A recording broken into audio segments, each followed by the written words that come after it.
Phone की घंटी बजते ही आर्चर ने हाथ बढ़ाकर रिसीवर उठा लिया। यस, आर्चर ने रिसीवर उठाकर कान से लगाते हुए कहा। सेक्रेटरी ऑफ साइंस से बात कीजिए। दूसरी तरफ से सेक्रेटरी के पीए की मुअद्दबाना आवाज सुनाई दी। यस, आर्चर बोल रहा हूं जनाब, आर्चर ने मुअद्दबाना लहजे में कहा। चीफ आर्चर, जॉर्जिया से हमारे खसूसी मुखबरों ने इतला दी है कि एक्रेमियन एजेंसी का चीफ लॉर्ड समोइल जॉर्जिया में मौजूद है। डैनी ने उससे मुलाकात की है और इस मुलाकात के बाद इस लॉर्ड समोइल ने पाक एशिया में इमरान से फोन पर गुफ्तगू की है। उसका सदेबाब है कि इस फार्मूले के सिलसिले में एक्रेमिया भी दिलचस्पी ले रहा है और शायद वो इसलिए इमरान को अलाकार बना रहा हो कि इमरान हमसे फार्मूला हासिल कर ले तो एक्रेमिया उससे उसकी कॉपी ले ले। चीफ की लॉर्ड समोइल से मुलाकात से भी मामलात मशकूक हैं, इसलिए मेरा ख्याल है कि आप अपना ग्रुप एक्स लेबॉर्ट्री के लिए और जॉर्जिया में मुतबादिल ग्रुप की हैसियत से भिजवा दें। अगर कोई भी साजिश होने लगे तो उसका बरवक्त और यकीनी खात्मा किया जा सके, सेक्रेटरी ऑफ साइंस ने गंभीर लहजे में कहा। यस सर, ठीक है, आप बेफिक्र रहें, आपके अहकामात की मुकम्मल तामील होगी, आर्चर ने कहा। डैनी को ये बताने की जरूरत नहीं कि आपका ग्रुप वहाँ क्या कर रहा है, ताकि वो अपने तौर पर काम करती रहे। इस तरह वो जो चाहती है वो भी सामने आ जाएगा। गुड बाय, दूसरी तरफ से कहा गया और उसके साथ ही रब्ता खत्म हो गया। तो आर्चर ने एक तवील सांस लेते हुए क्रेडल दबाया और फिर ट्यून आने के एक के बाद दीगरे 2 नंबर प्रेस कर दिए। यस सर, दूसरी तरफ से उसके पीए की आवाज सुनाई दी।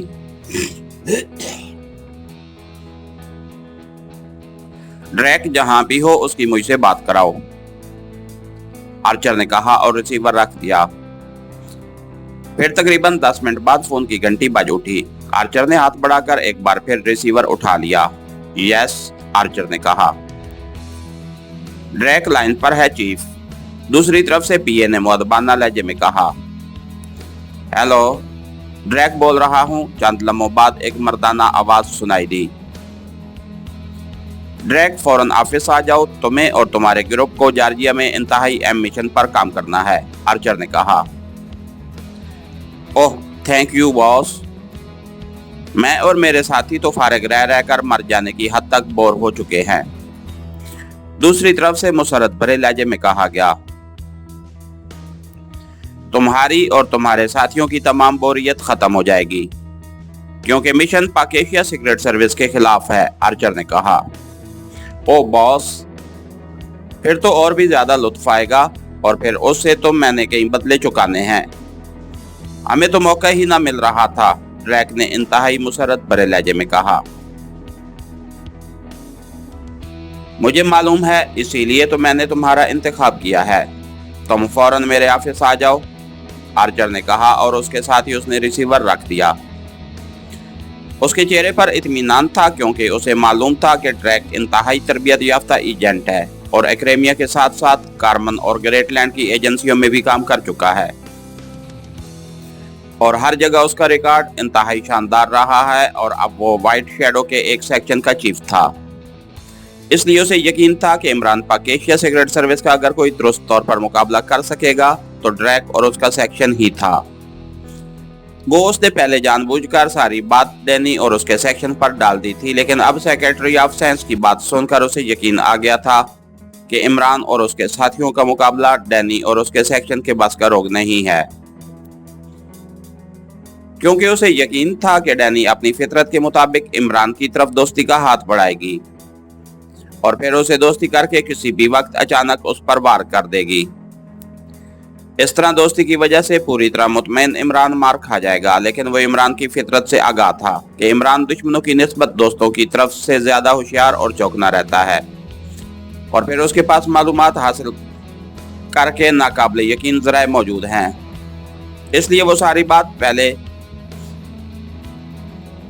जानकर जॉर्जिया पहुंचेगा, इसलिए उसका रास्ता रोका जाना जरूरी नहीं, वरना एक्स लेबॉर्ट्री का खात्मा यकीनी नजर आने लग गया था। थोड़ी देर बाद दरवाजा खुला और एक नौजवान अंदर दाखिल हुआ। वो दरमियाने कद का वर्जिशी जिस्म का मालिक था और चेहरे मोहरे से ही हॉलीवुड की एक्शन फिल्मों का हीरो नजर आ रहा था।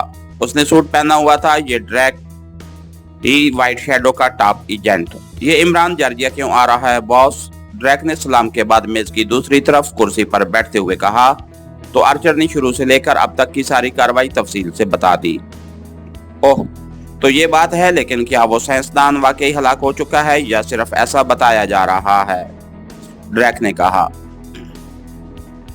वो वाकई हलाक हो गया है, लेकिन उसे सब कुछ हासिल कर लिया गया है, इसलिए वैसे भी अब उसकी जरूरत ना थी और फिर वो किसी सूरत भी तामन करने पर तैयार ना हो रहा था, इसलिए उसकी हलाकत से हमें कोई नुकसान नहीं हुआ। आर्चर ने कहा, तो अब आप क्या चाहते हैं, कुछ तो बताएं। ड्रैक ने कहा, देखो ड्रैक, तुम्हें भी मालूम है और मुझे भी कि इमरान और पाक एशिया सीक्रेट सर्विस आम एजेंट नहीं है और ना ही आम अंदाज में उनसे निपटा जा सकता है।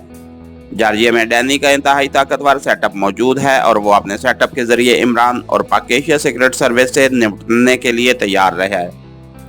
लेकिन असल बात यह है कि वो अपनी फितरत के मुताबिक इमरान से दोस्ती करेगी और फिर दोस्ती की आड़ में इमरान और उसके साथियों का खात्मा करने की कोशिश करेगी। लेकिन मुझे उम्मीद कम है कि वो इस अंदाज में कामयाब हो सके। दूसरी बात यह कि इमरान को अगर ये बता दिया गया है कि पाक एशियाई साइंसदान हलाक हो गया है, तो फिर वो लाजमन उस लेबॉर्ट्री पर अटैक करेगा और असल अहमियत उस लेबॉर्ट्री की है। उसकी हिफाजत इंतहाई ज़रूरी है। चुनांचे मेरा ख्याल है कि तुम अपना तमाम सेटअप उस लेबॉर्ट्री और उसके इर्द गिर्द कैम करो। इमरान बहरहाल वहां पहुंचेगा और तुमने न सिर्फ लेबॉर्ट्री को बचाना है बल्कि उस इमरान और पाक एशिया सीक्रेट सर्विस का भी खात्मा करना है। आर्चर ने कहा, लेकिन ये इमरान कब तक वहां पहुंचेगा? ऐसा ना हो कि वो वहां आए ही ना। ड्रैक ने कहा, नहीं, वो जरूर पहुंचेगा। वैसे मैं कोशिश करूंगा कि पाक एशिया में ऐसा सेटअप करा दूं कि जब वो लोग वहां से रवाना हो मुझे इतला मिल जाए और मैं तुम्हें इतला दे दूं। आर्चर ने कहा, ओके, अब मुझे इजाजत दें और आप बेफिक्र रहें। इमरान और उसके साथी अगर लेबॉर्ट्री तक पहुंच गया तो फिर जिंदा सलामत वापस नहीं जा सकेंगे। ड्रैक ने कहा तो आर्चर ने इस बात में सर हिला दिया। उसके चेहरे पर अब गहरे इत्मीनान के तअसुरात उभर आए थे। इसके साथ ही हमारी आज के एपिसोड का इख्तिताम हुआ। कहानीकार चैनल को लाइक कीजिए, सब्सक्राइब कीजिए और बेल आइकन को प्रेस कर दीजिए ताकि हर आने वाली नई वीडियो आप तक बर वक्त पहुंच सके। शुक्रिया।